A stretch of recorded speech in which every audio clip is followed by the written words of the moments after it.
Hi, How are doing you? well. Good, good. I think I cut the end of what you were saying. Sorry. No, we're just Oh, no, hanging that's out. okay.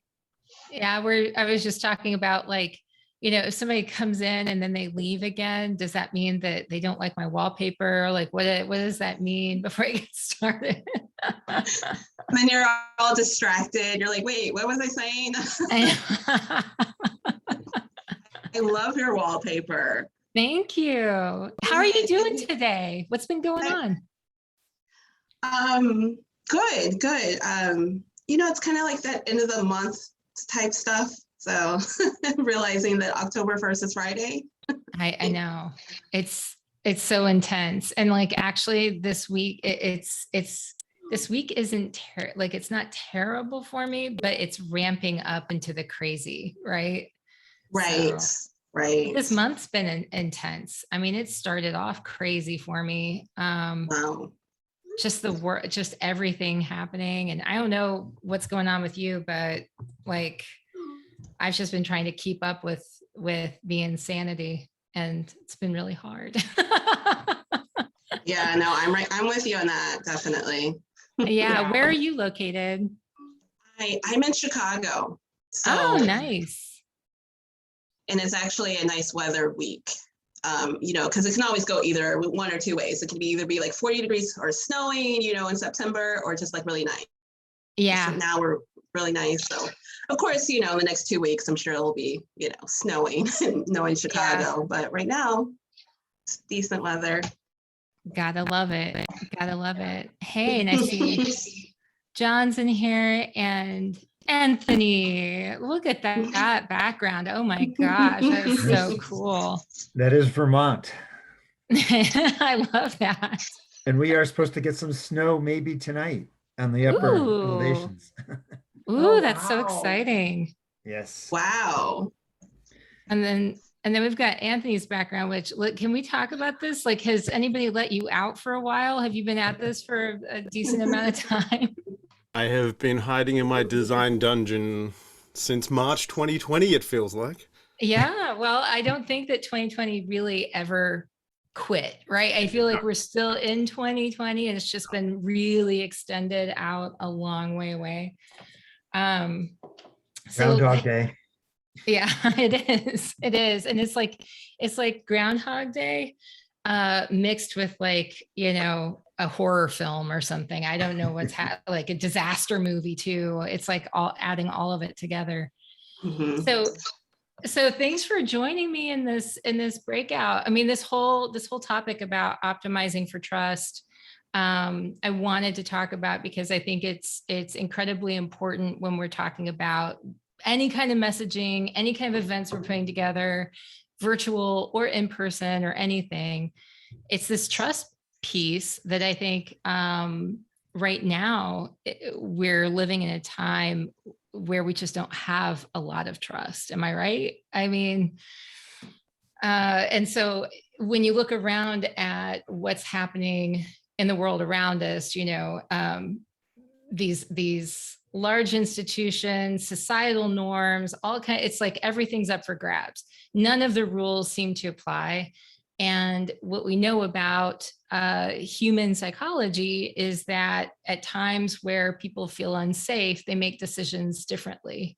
So how do we, during a time when people don't even know if they can trust what they see in the media, the news, online, when they're talking to somebody else, if an event is promoted to them, if they can trust what they're going to find when they go there, how do we proactively go about cultivating trust and optimizing for trust in a time like the one that we're in today? So that's kind of the premise of what I thought we could talk about at this roundtable. Sound good? Okay. Cool. So first of all, I would be curious to know some examples that you've experienced of maybe events where they didn't do a good job of, maybe cultivating trust with you. in the events. And you don't have to name the event, but if you want to talk about the experience and maybe where they didn't follow through on something they promised, or you were like, there's a cue, I'm getting a trust cue here that tells me that this is not going to be what they say it's going to be. Well, I have a general analysis on that. So not really one specific event, but just in general, it's the, what I'm finding is the lack of communication. So right off the bat, I'm not feeling the trust because there's not a lot of things that have been addressed in this event, especially with, what are the protocols are you taking in place? What have you done? What was your extended research? What led you to these certain decisions of, what type of event this is? I feel. Oh no, I lost her. She's in the middle of something great. Good, yeah. It was climaxing to something. I know. Tiffany, are you there? Yes, getting to the point. Tiffany, not now. You left us on a cliffhanger. I know. Dun, dun, dun. That was excellent timing on that. I know. That's so awesome. Oh my gosh. So what she was talking about was communications. I mean, I feel like that I've definitely seen that. And that's a fascinating thing because, is it that they're not being clear about the protocols that they're taking for the in-person event? Is it that they're not communicating enough about what's going to be? I think there's a lot of communication that's out there where it's like promotional, but it's like, this is going to be better and different than anything else you've ever experienced before. But you're like, yeah, I'm not buying it, And so that creates a hurdle, that creates a challenge for anybody who the next event that you plan, you're like, the next event that you promote, you're going to be challenged by people who say, yeah, that's bullshit. I don't really believe that, So what are some other examples of times when you've maybe come across stuff like it was maybe untrustworthy or something that made you think, yeah, I'm not buying it. I don't buy what they're selling. Some behaviors pre-pandemic in the trade show environments, especially when we all got excited about QR codes and barcode scanning and lead generation and retrieval and all those great things. When you'd be walking through a trade show floor and someone in a booth would climb through people over to you and scan your pass without even, asking you if you're interested in their products or, and questions then around, where do those lists go? And as we bring in virtual events and tracking users through sites and, we want to give that data to our, sponsors and exhibitors and all those things. But, the ethics around that, GDPR, all those sort of, the marketing side, when do we cross that line? I think that that's an excellent point. And I'm so glad Tiffany made it back. And now she's in front of something different. I don't even know what's going on. So Tiffany, we're going to be coming back to you in just a second. But on that, Anthony, I have to say, you're so right. It was like treating connection at an event like a transaction versus like building a relationship or caring at all that the other person was there in front of you as another human being that you might want to potentially develop more of a relationship with than just scanning the QR code or whatever. And I think it all stems to the value, right? I don't have a problem, giving permission if I believe there's some value. If I'm going to download a document that I can use or get data that I'm going to use, I don't mind giving that up. But when it gets abused, then my trust is I lose the trust in them, because it's like, well, you said you were going to give me something and you didn't, or now you're abusing that privilege. And it does go to GDPR, and it's not just GDPR, but there's the California Consumer Protection Act, there's the Ontario, there's a Canadian one. I mean, every country have them. They're all based on GDPR, but privacy is so critical today, and cookies totally. and all that stuff. Well, and the first time that, someone says, oh, don't worry, we got you, we're taking care of it. And then the next thing you've been added to some list that you didn't know that you were agreeing to be on or something. You're like, well, that trust is broken. And especially if you've ever been in that situation where you've requested to be taken off of a list, or specifically didn't add your name to a list in the beginning, and then you see that it didn't matter, that somehow it's you're in the game and you don't even want to be part of that game.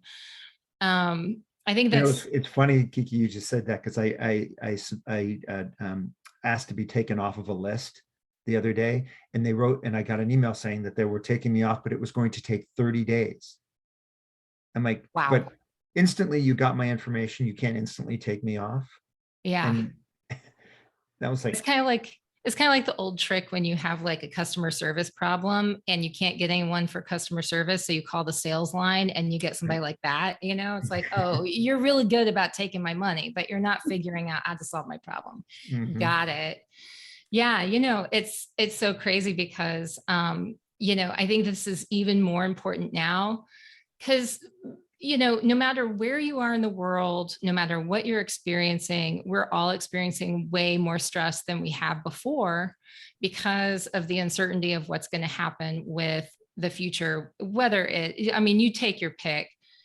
The climate change stuff, which we're rolling toward disaster, then the pandemic, and it's like, what's going to happen with that? What's going to happen with the way our kids' educations end up? We've got like every kind of stress you could put on a person and uncertainty.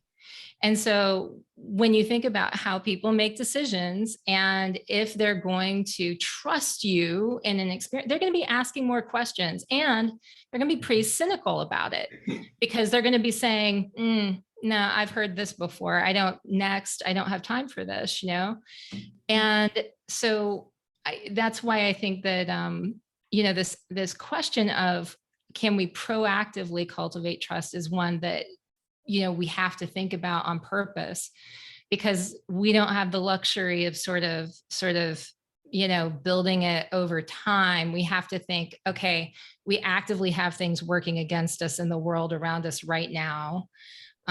We probably always did, but even more so now.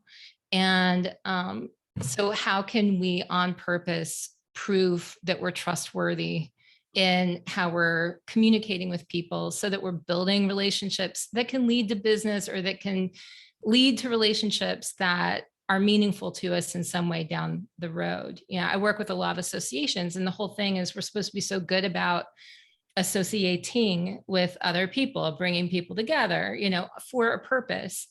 And unfortunately, we, and I'm saying we as like for associations, we're not that good at it all the time. It's like, sadly, we get away from it. It becomes more transactional, to Anthony's point, And so during a time like this, we have to think, I believe, that we need to think about our communication on purpose for cultivating trust. So there are 4 behaviors. I'm going to say this little part and I'm going to ask you a question. There are 4 behaviors that inspire trust. Intention, consistency, competence, and care. Now, depending on where you go, you can get, more than that, but in essence, they can come down to like these 4 buckets. So intention, what's the intention? Do you mean well by me? What's your purpose behind what you're doing or saying? Consistency, are you showing up over and over again so that I can trust your behavior? Competence, are you competent to do what you say you can do, right? Do you even know what you're saying that you can do? And then care, are you going to actually treat my privacy, treat my health, treat my well-being, treat our engagement together with care? And so in those 4 different behaviors, I think that it's almost like a checklist, and sort of not just assessing how am I showing up in my relationships with other people, but how am I demonstrating these behaviors in my communication? So if we apply this to the events world and what's going on around us, where do you think that there are some areas where you're seeing some issues with trust crop up most often in trust behaviors?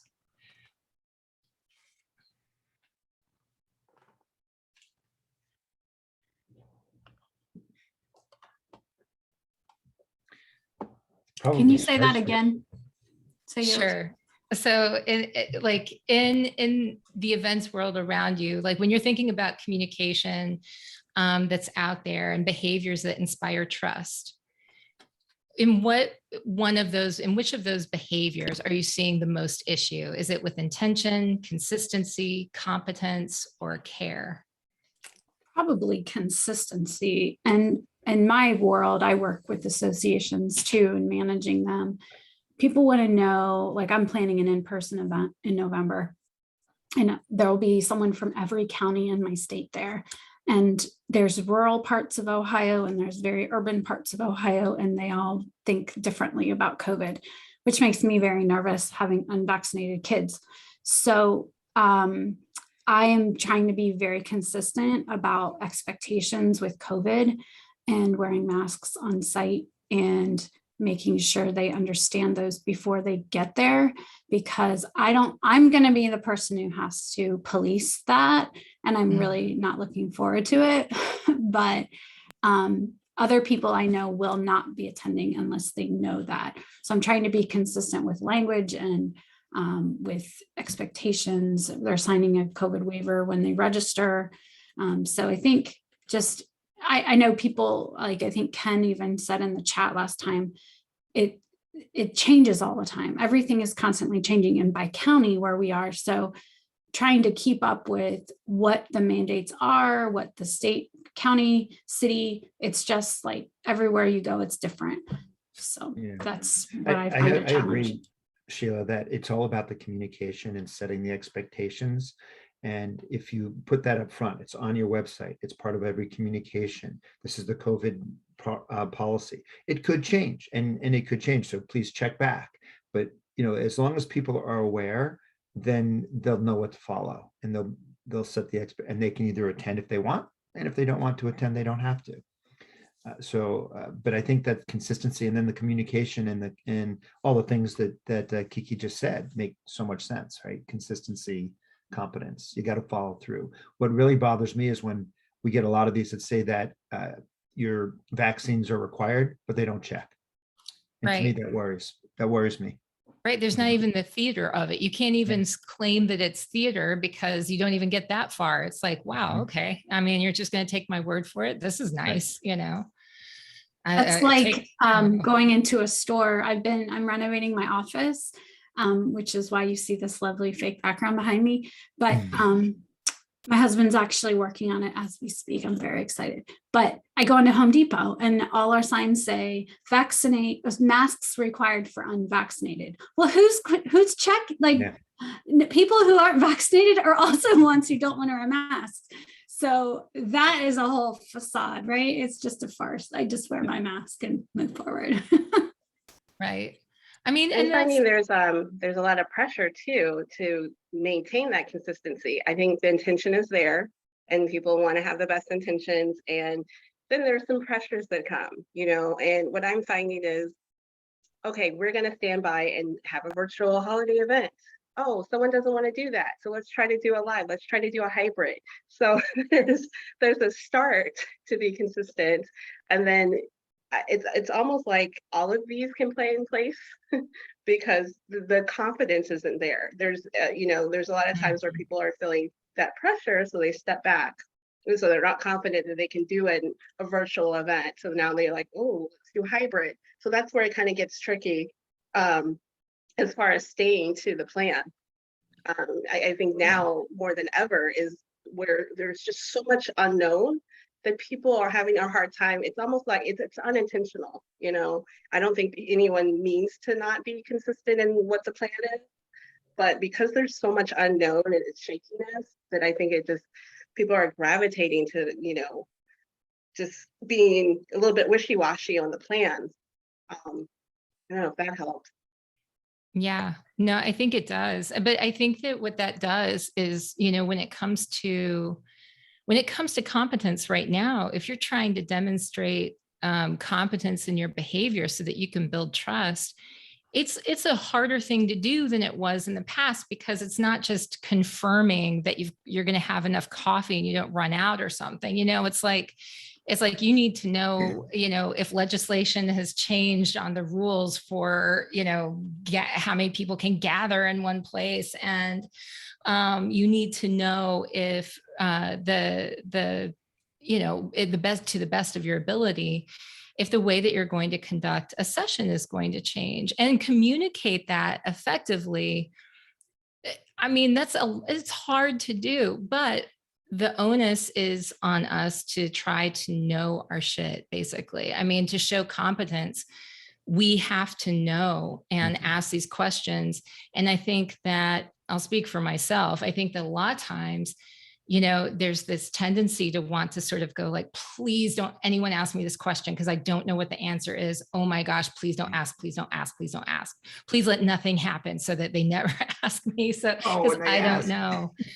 And the thing is that we have to be prepared for if somebody, asks the question that we don't want them to ask, because they probably will. I mean, yeah, I think that the hardest thing has been for us to try to keep these sort of transparent, authentic relationships when we're trying to bring people together and no one really knows what's going to happen next. Because I mean, it's been crazy. We've been going through some it's been intense between everything with the pandemic and oh my gosh, with the workforce and travel now. And, so on the competence side, the best that we can do is to know our shit, to know our platforms that we're working with, to try to prepare in advance for the questions that we're going to get, and to over communicate rather than under communicate. And I see, I know that I've got 2:20 to 2:25 Eastern time here. But that over communication piece, and Anthony, I saw you were like, yeah. Because that's another thing about psychology, is that in the past, if you were dealing with leaders or something and you wanted to have people have faith in the decisions that you were making, you didn't want to give them too much information because that could give them enough to get into the weeds and stuff like that. That advice is not the same in times like this, because right now people are trying to decide whether they can believe in your decision-making ability. They're trying to figure out how you're making your decisions and why. So that's why people are asking more questions and they need more information than they did before. It's kind of like what Sheila was talking about earlier. It's like, there's this policy, but they don't know what went into making it. If anybody's following it, like it means nothing. And so as a result, there's this feeling that, whoever is making this decision is sort of inept. There's no trust for sure in the decision-making that went into that.